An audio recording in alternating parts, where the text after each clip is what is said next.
Mark Twain Selected Works, Chapter 51 of The Gilded Age, 1873. December 18 found Washington Hawkins and Colonel Sellers once more at the capital of the nation, standing guard over the University Bill.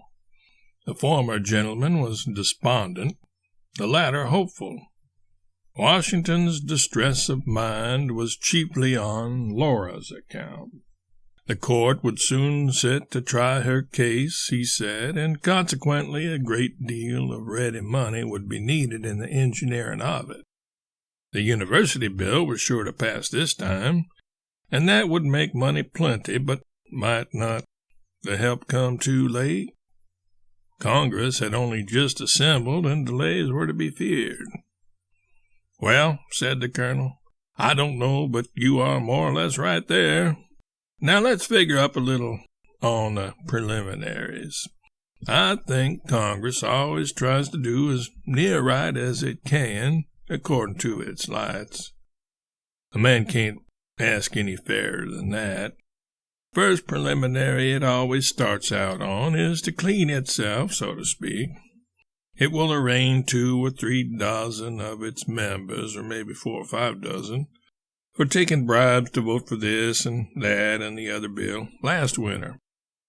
It goes up into the dozens, does it?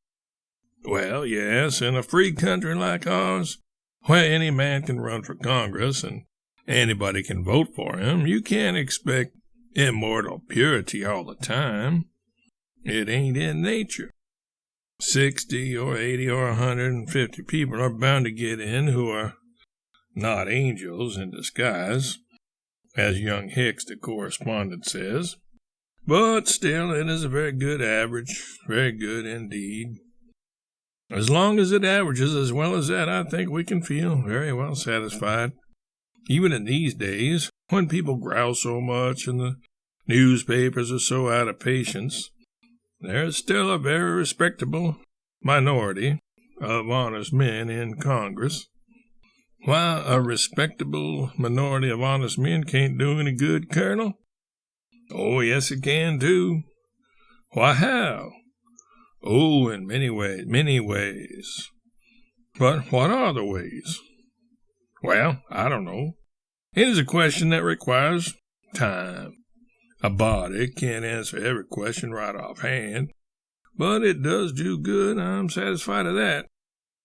All right, then, grant that it does good. Go on with the preliminaries. That is what I am coming to. First, as I said, they will try a lot of members for taking money for votes. That will take 4 weeks. Yes, that's like last year, and it is a sheer waste of the time for which the nation pays those men to work. That is what that is. And it pinches when a body's got a bill waiting. A waste of time to purify the fountain of public law? Well, I never heard anybody express an idea like that before. But if it were, it would still be the fault of the minority, for the majority don't institute these proceedings. There is where that minority becomes an obstruction. But still, one can't say it is on the wrong side. Well, after they have finished the bribery cases, they will take up cases of members who have bought their seats with money. That will take another 4 weeks. Very good, go on. You have accounted for 2/3 of the session. Next, they will try each other for various smaller irregularities, like the sale of appointments to West Point, cadetships, and that sort of thing. Mere trifling pocket money enterprises that might better be passed over in silence, perhaps. But then one of our Congresses can never rest easy till it has thoroughly purified itself of all blemishes, and that is a thing to be applauded. How long does it take to disinfect itself of these minor impurities? Well, about 2 weeks generally. So Congress always lies helpless in quarantine 10 weeks of a session. That's encouraging. Colonel, poor Laura will never get any benefit from our bill. Her trial will be over before Congress has half purified itself. And doesn't it occur to you that by the time it has expelled all its impure members, there may not be enough members left to do business legally? Well, I did not say Congress would expel anybody. Well, won't it expel anybody? Not necessarily. Did it last year? It never does. That would not be regular. Then why waste all the session in that tomfoolery of trying members? It is usual. It is customary. The country requires it. Then the country is a fool, I think. Oh, no. The country thinks somebody is going to be expelled. Well, when nobody is expelled, what does the country think then? By that time, the thing is strung out so long that the country is sick and tired of it and glad to have a change on any terms. But all that inquiry is not lost. It has a good moral effect. Who does it have a good moral effect on?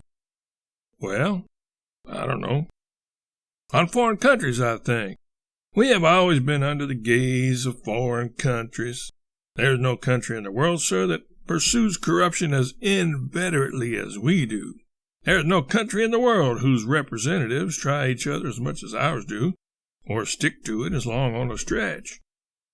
I think there is something great in being a model for the whole civilized world, Washington.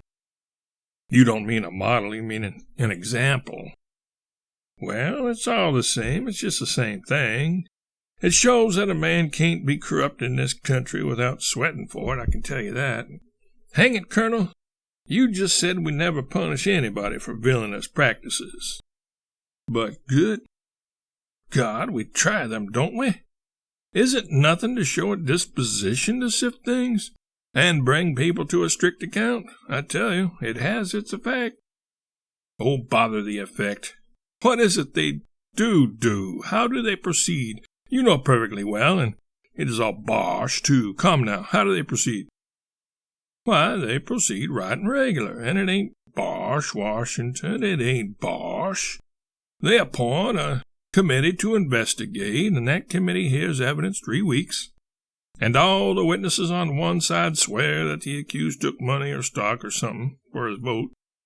Then the accused stands up and testifies that he may have done it, but he was receiving and handling a good deal of money at the time, and he doesn't remember this particular circumstance, at least with sufficient distinctness to enable him to grasp it tangibly. So, of course, the thing is not proven, and that is what they say in the verdict.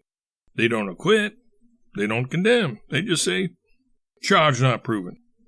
It leaves the accused in a kind of a shaky condition before the country.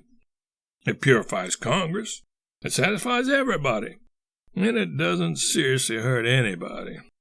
It has taken a long time to perfect our system, but it is the most admirable in the world now. So one of those long, stupid investigations always turns out in that lame, silly way. Yes, you are correct. I thought maybe you viewed the matter differently from other people. Do you think a Congress of ours could convict the devil of anything if he were a member? My dear boy, don't let these damaging delays prejudice you against Congress. Don't use such strong language. You talk like a newspaper. Congress has inflicted frightful punishments on its members. Now you know that. When they tried Mr. Fair Oaks, and a cloud of witnesses proved him to be, well, you know what they proved him to be. And his own testimony and his own confessions gave him the same character. What did Congress do then? Come. Well, what did Congress do? You know what Congress did, Washington. Congress intimated plainly enough that they considered him almost a stain upon their body. And without waiting 10 days, hardly, to think the thing over, they rose up and hurled at him a resolution declaring that they disapproved of his conduct. Now, you know that, Washington. It was a terrific thing. There is no denying that. If he had been proven guilty of theft, arson, licentiousness, infanticide, and defiling graves, I believe they would have suspended him for 2 days. You can depend on it, Washington. Congress is vindictive. Congress is savage, sir. When it gets waked up once, It will go to any length to vindicate its honor at such a time. Oh, well, we have talked the morning through, just as usual in these tiresome days of waiting, and we have reached the same old result. That is to say, we are no better off than when we began. The land bill is just as far away as ever, and the trial is closer at hand. Let's give up everything and die. I don't see any hope. Life is only just a trouble. I am so miserable these days. The colonel made Washington get up and walk the floor with him arm in arm. The good old speculator wanted to comfort him, but he hardly knew how to go about it. He made many attempts, but they were lame. They lacked spirit. The words were encouraging, but they were only words. He could not get any heart into them. He could not always warm up now with the old Hawkeye fervor. By and by his lips trembled and his voice got unsteady. He said, "Don't give up the ship, my boy, don't do it. The wind's bound to fetch around and set in our favor. I know it." And the prospect was so cheerful that he wept. Then he blew a trumpet blast that started the meshes of his handkerchief and said in almost his breezy old-time way, "Lord bless us, this is all nonsense. Night doesn't last always. Day has got to break sometime or other. Every silver lining has a cloud behind it, as the poet says." And that remark has always cheered me, though. I never could see any meaning to it. Everybody uses it, though, and everybody gets comfort out of it. I wish they would start something fresh. Come now, let's cheer up. There's been as good fish in the sea as there are now. It shall never be said that Bryce... Come in! It was a telegraph boy. The colonel reached for the message and devoured its contents. "I said it, never give up the ship. The trial's postponed till February, and we'll save the child yet. Bless my life, what lawyers they have in New York. Give them money to fight with and the ghost of an excuse, and they would manage to postpone anything in this world. Unless it might be the millennium or something like that. Now for work again, my boy. The trial will last to the middle of March, sure. Congress ends the 4th of March. Within 3 days of the end of the session, they will be done putting through the preliminaries. Then they will be ready for national business. Our bill will go through in 48 hours then, and we'll telegraph $1 million to the jury, to the lawyers, I mean. And the verdict of the jury will be accidental murder resulting from justifiable insanity, or something to that effect. Everything is dead sure. Now, come, what is the matter? What are you wilting down like that for? You mustn't be a girl, you know."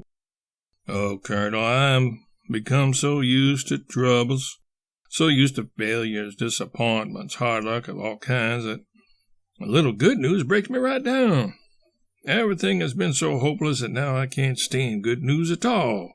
It is too good to be true anyway. Don't you see how our bad luck has worked on me? My hair is getting gray, and many nights I don't sleep at all. I wish it was all over and we could rest. I wish we could lie down and just forget everything and let it all be just a dream that is done and can't come back to trouble us any more. I'm so tired." "Ah, poor child, don't talk like that. Cheer up, there's daylight ahead. Don't give up. You'll have Laura again, and Louise and your mother, and oceans of money. And then you can go away ever so far away somewhere if you want to, and forget all about this infernal place. And by George, I'll go with you. I'll go with you. Now, there's my word on it. Cheer up. I'll run out and tell the friends the news." And he wrung Washington's hand and was about to hurry away when his companion, in a burst of grateful admiration, said, "I think you are the best soul and the noblest I ever knew, Colonel Sellers. And if the people only knew you as I do, you would not be tagging around here a nameless man. You would be in Congress."